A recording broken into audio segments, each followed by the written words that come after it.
none of us knew what this album was going to sound like. But we had already started working on stuff before Gina joined, so maybe she had even less of an idea than we did, and we didn't even have much of an idea. It kind of just happened as it went along. Starting is always, I think, the challenge, or the biggest challenge, you know? You don't have a flow yet, especially because there's a new member.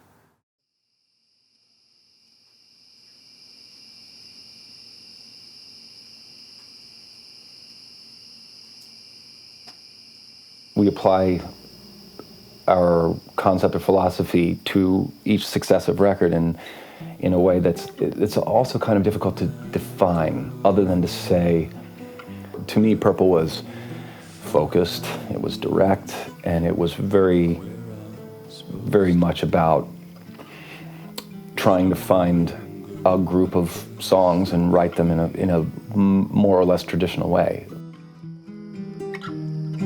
If I go out, will you find me where I'm supposed to be? There's no longer a place for me.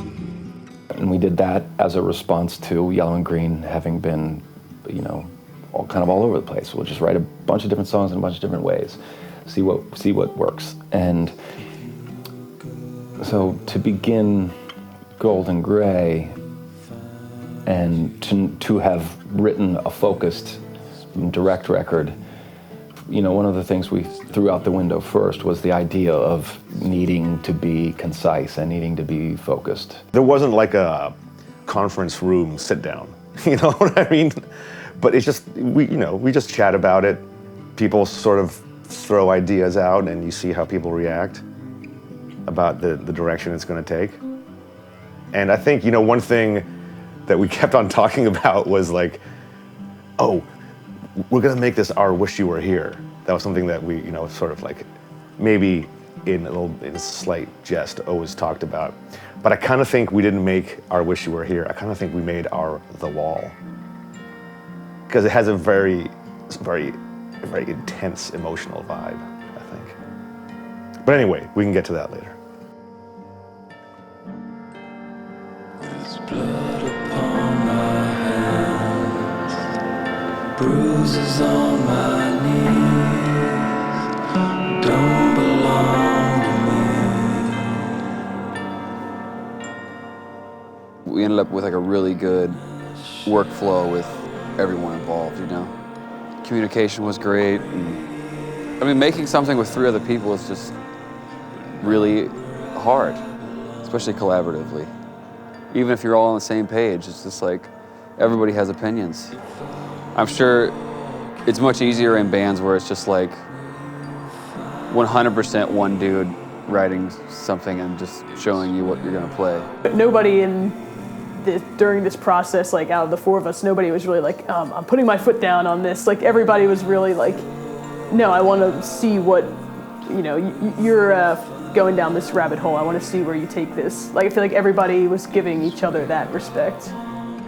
You know, whenever something would come up that seemed sort of off the beaten path or sort of odd, we chased it, and we chased it sometimes to an alarming degree. No musical idea was left abandoned. Like we tried everything and just like kind of went with whatever was going to suit each individual song the best.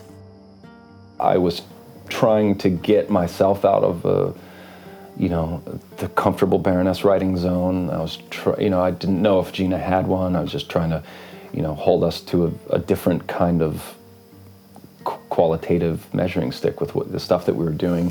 At the same time, Sebastian and Nick were really like onto something rhythmically, where they were generating a lot of the beginnings of songs.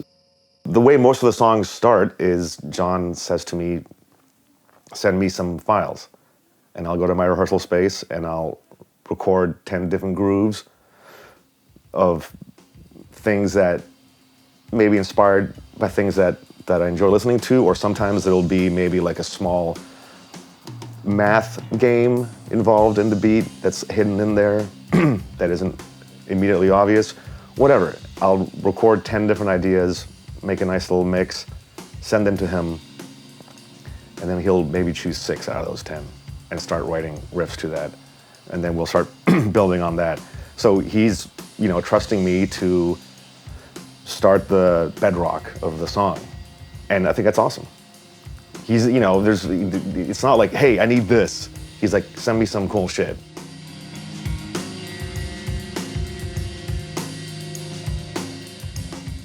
So there was like this kind of volleying back and forth in an initial stage of every song where Seb's got these like kind of complicated rhythms to me, and I'm trying to make some simple thing on top of them. And then Nick's in that picture very early with, adding bass as an element to these rhythms. And sometimes he's playing more towards the simple version of the song. Sometimes he's playing more towards the complex version of the song. And it's just sort of like, there's an ebb and flow that goes back and forth. And then, Gina and I are trying to, play our guitars like very much 2 different instruments that aren't necessarily meant to be synchronized all the time. All of a sudden, we've got a tremendous amount of theory happening behind the scenes, and all the 4 of us are trying to do is create a song. So there's just this massive pile of numbers and equations that, the discerning listener can really pick out if they want to, but please don't, because it's like a nightmare for me to try to figure out all that stuff. But the more bundled up and the more chaotic all of that would be, it would snowball towards the end of any one of these songs.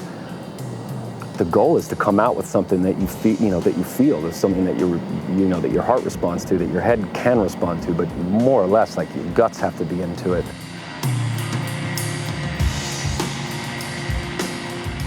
Out of all that chaos, if we can then relay a message or an atmosphere or a set of lyrics or a musical idea that sticks in 4 minutes, like I feel like we've just passed through 12 years of math classes, maybe not learned a damn thing, but we've come out with this beautiful piece of music that I would never want to write again. I promise you that. I don't ever want to write these songs again.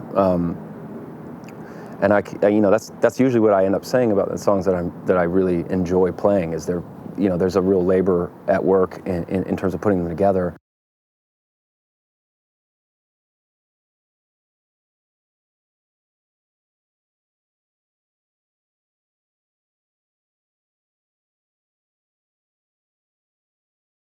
Emmett, Radiating Light, is like a guitar part that I was working on while I was hanging out with my nephew a Christmas ago. And that song is just like a journey, It's like,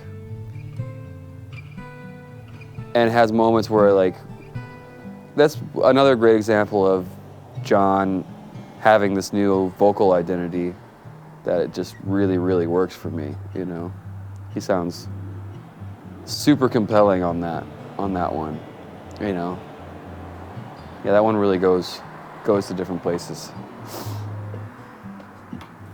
It was named after my 3-year-old nephew, which is super cool for me.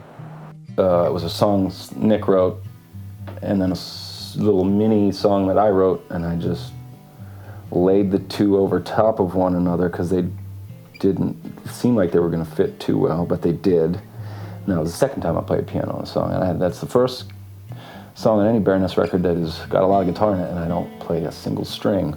But I made Gina, or no, who did I make Gina play it? Gina played it, and Nick played it, and Gina played it. No, maybe I did make her play it. It was like 2 a.m. And we were really tired and not in a great mood, nobody, and she played it on the front porch of Dave's studio at 2 in the morning. She did 2 takes of the whole thing. It's incredibly difficult to play, that's why I don't play it. And I think we used the first take because she just killed it. Emmett, fingering pattern that Nick came up with that everybody else had a hard time with. Being out on the porch with Pam, my friend Pam, also really late at night, recording cricket sounds and acoustic guitars on Dave's porch.